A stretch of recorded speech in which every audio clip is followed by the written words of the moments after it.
Hello friends, Assalamu alaikum. Welcome to my YouTube channel More Than Cells. Today we will discuss about topic importance of water.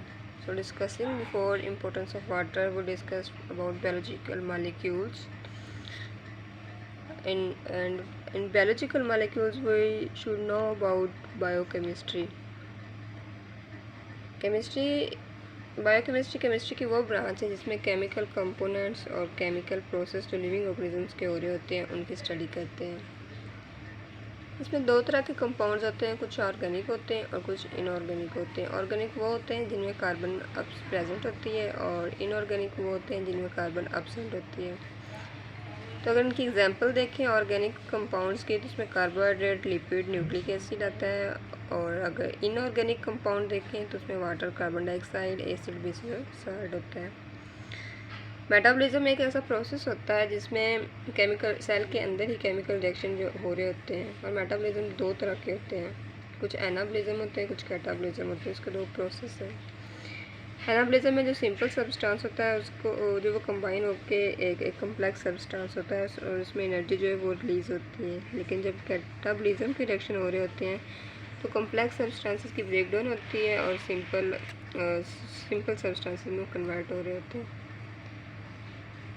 तो next है importance of water.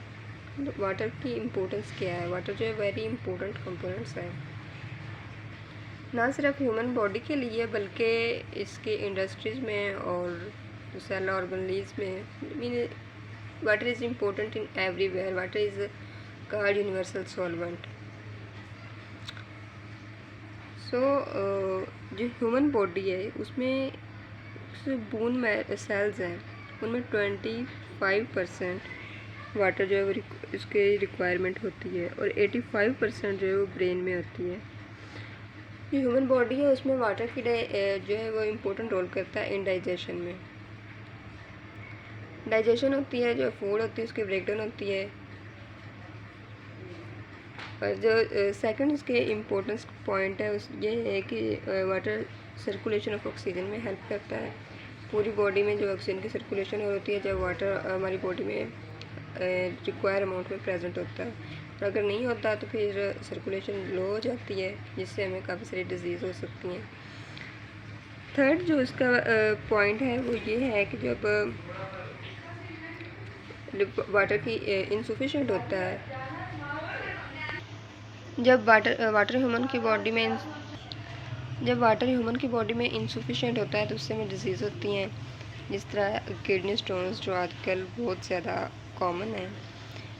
तो उसके अलावा जो water है human की body के अलावा इंडस्ट्री पर्पज़ में काफ़ी हेल्पफुल है। इंडस्ट्री में ये सॉल्वेंट की प्रोडक्शन के लिए यूज़ होता है, एक इम्पोर्टेंट प्रोडक्ट्स में है। और फिर hydrolysis of micro molecules. Hydrolysis mean breakdown. जो बॉन्ड्स होते हैं उनकी ब्रेकडाउन होती है और फिर उस ब्रेकडाउन जब हो रही होती है तो फिर उसमें एनर्जी भी रिलीज़ होती है, तो इस प्रोसेस को हाइड्रोलाइसिस कहते हैं। तो माइक्रो मॉलिक्यूल्स के जब इंजेक्शन होती है तो उसमें भी एनर्जी रिलीज़ होती है। तो इस तरह जो हाइड्रोलाइसिस ऑफ माइक्रो मॉलिक्यूल्स उसमें वाटर जो है वो इम्पोर्टेंट रोल करता है।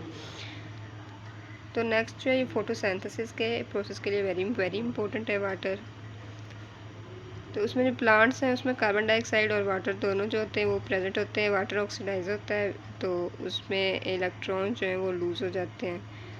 तो transform of carbon dioxide water to oxygen, carbon dioxide into glucose. जो वाटर है वो ऑक्सीजन में ट्रांसफॉर्म होता है, जो कार्बन डाइऑक्साइड है वो ग्लूकोज में होते हैं। इस तरह जो है रॉ मटेरियल्स होते हैं उनकी फोटोसिंथेसिस का प्रोसेस जो है कंप्लीट होता है।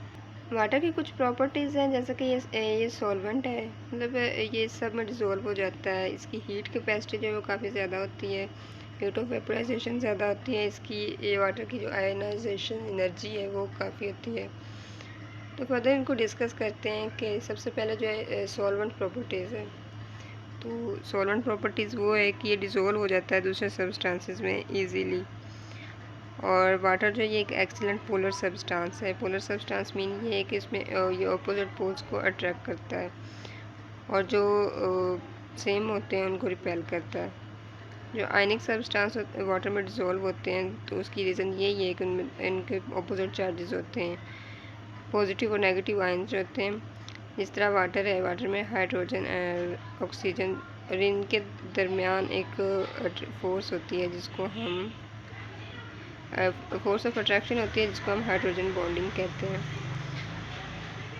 जो वाटर मॉलिक्यूल है वो नॉन पोलर मॉलिक्यूल में डिसॉल्व नहीं होता।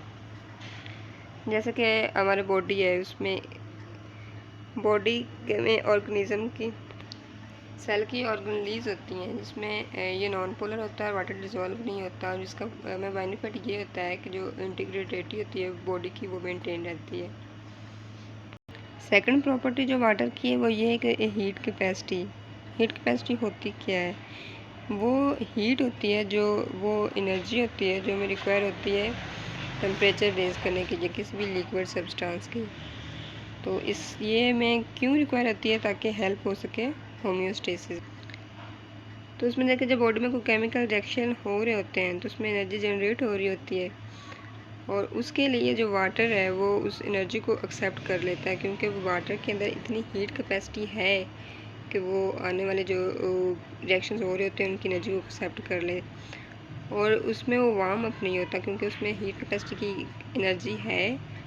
तो इसलिए जो हीट कैपेसिटी ऑफ वाटर है वो 4.187 किलो जूल पर मोल है और जो वाटर वेपर्स हैं उनके लिए 1.996 किलो जूल पर किलोग्राम है।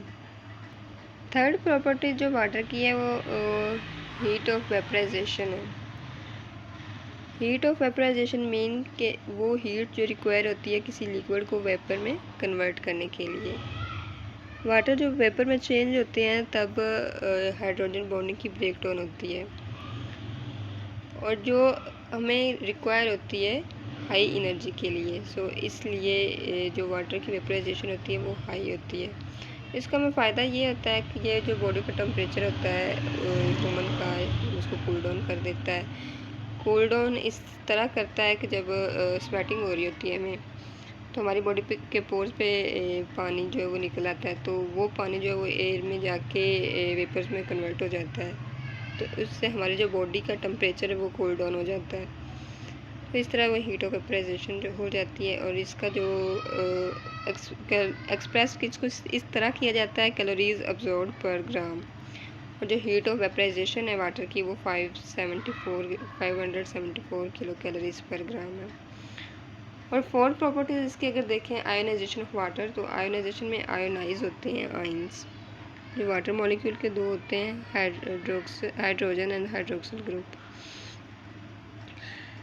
हाइड्रोजन वाटर जो है वो एक रिवर्सिबल और इरिवर्सिबल दोनों रिएक्शंस कर सकता है, क्योंकि जब हाइड्रोजन और हाइड्रोक्सिल आयंस मिलते हैं तो वाटर बनता है और वाटर की ब्रेकडाउन होती है तो हाइड्रोजन हाइड्रोक्सिल आयंस जो वो उसमें ब्रेकडाउन में कन्वर्ट हो जाते हैं।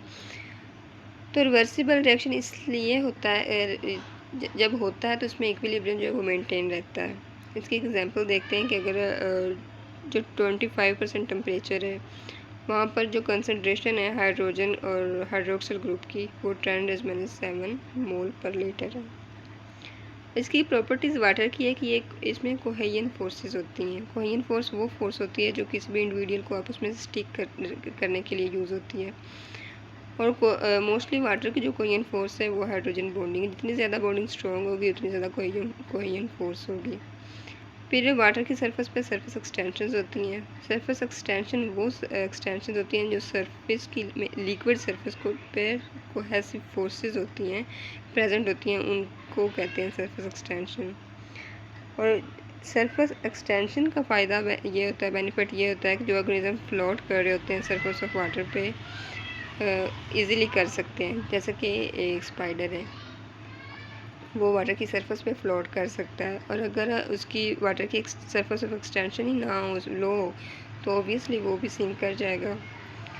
तो ये ट्रांसलोकेशन ऑफ वाटर में भी हेल्पफुल होता है। So this is end of my topic. I hope you understand and if thank you for your watching.